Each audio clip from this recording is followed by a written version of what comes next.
Good afternoon, everybody. Thank you so much for joining this podcast. The title of today's podcast is Investing in AnswerPay, Capitalising on Request to Pay. And to help us dive into an exciting opportunity for investors, I'm really pleased today to be joined by Ralph Ollerson. Ralph is a seasoned expert in financial technology, and also to be joined by Peter Cornforth from AnswerPay. Thank you both for joining us today. Just Ralph, I wondered if we could start with a quick introduction from you, and then Peter, perhaps if you could follow on from Ralph. Yeah, thank you, Mike. It's great to be here.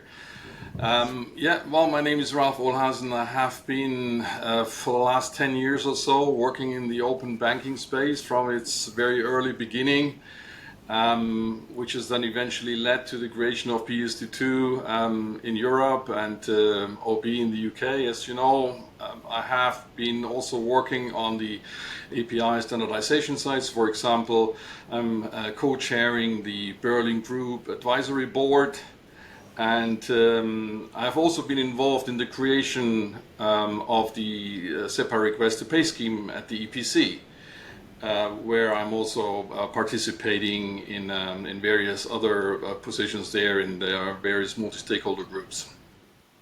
Fantastic, Ralph. Thank you so much. Great to hear your credentials for today's call. And Peter, quick introduction from you. Yeah, so thanks very much, Mike, and always hard to follow Ralph. So yes, I'm Peter Cornforth, CEO here at AnswerPay. My background's 15 plus years in payments, and the last 5 or 6 of which were with open banking. Fantastic, Peter. Great to hear your credentials for this call as well. And Peter, I'm going to start with you in terms of a question, really. And that question is around the fact that AnswerPay has been in the market for 3 years. It's been providing request to pay services for that period of time. And I wondered whether you could tell us a bit about the growth and the development that you've seen in request to pay during this time. Yeah, absolutely happy to. So yeah, AnswerPay's been in it from the very start, whether it's part of the December 2019 pilot with Pay.UK through to being the first provider launched in 2020. But yeah, it's absolutely seen a massive wave of interest at the moment, perhaps spurred on by the activity in continental Europe, where we're seeing a big pilot taking place at the moment, EBA clearing and 7 of Europe's largest banks, all looking to do request to pay. We're very well positioned to help with that, given that we are integrated with EBA clearing as a technical provider, but also listed by the European Payments Council as one of their technical providers too. Thanks, Peter. That is really a positive indicator in terms of things that have been happening over the past few months. Ralph, as an industry expert, what's your take on the development of request to pay, and particularly how does AnswerPay fit into that picture? It has been a truly transformative journey, Mike.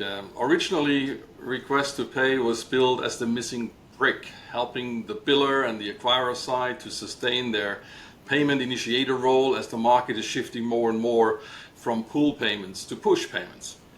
But in the meantime, it has also emerged as a game changer to prevent authorized push payment fraud and to provide a more controlled way to pay during the cost of living crisis. AnswerPay and its innovative approach has been at the forefront of this revolution right from the start. And they've not only kept pace with the market, but have also contributed to shaping the way it goes.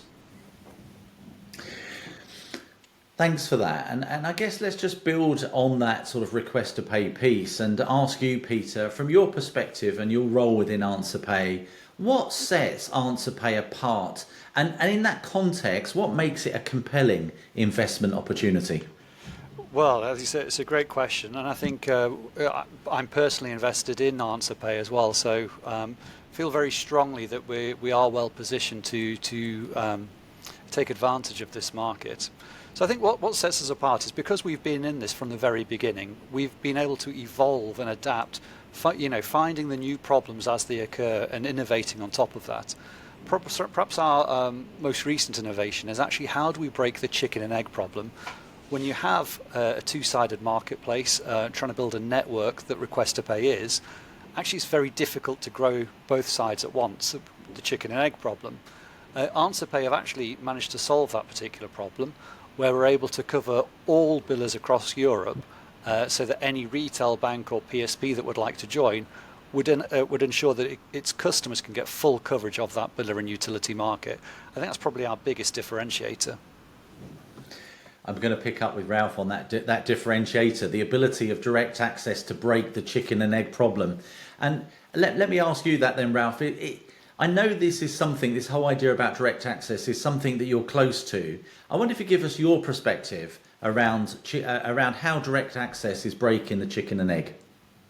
Yeah, that term, direct access, has been coined as part of the open banking, whereby if a bank doesn't offer a proper dedicated API interface for third-party providers, then they have to allow access directly via their customer interfaces. And the most efficient way to do this is by leveraging the mobile customer interface, which is API-based as well, and therefore very stable and efficient. So APIs are still being used, but just not purpose-built and not contracted. I guess the best example of this in action is probably Plaid in the US. There in the US, they don't have open banking regulations, so direct access was actually the primary way of integrating. And that was massively successful, so much so that it allowed Plaid to grow to a valuation of over 13 billion and into such a strong market position that all major banks have now built dedicated and contracted APIs for them, and similarly for other third parties. Now, in AnswerPay's context, this means that the merchant or biller doesn't have to create something new and incur costs until they really want to, whilst we as AnswerPay can provide ubiquitous coverage of all the suppliers in a given market. So when a customer logs in and chooses which suppliers they want to receive request to pays from, then all of their relevant suppliers are available. And I guess it's worthwhile noting that going forward, the same approach and technology can be used to address new opportunities in the open finance arena, and actually for all open data in general. Thanks, Ralph. I think it's remarkable, isn't it? You know, in the last couple of questions, in very short, focused answers, it's absolutely clear that AnswerPay has not only adapted to the changes in the request to pay market, but has been instrumental in driving its growth. And Peter, Ralph, thank you so much for helping us unwrap that and gain that understanding by sharing the insights today. Thank you very much.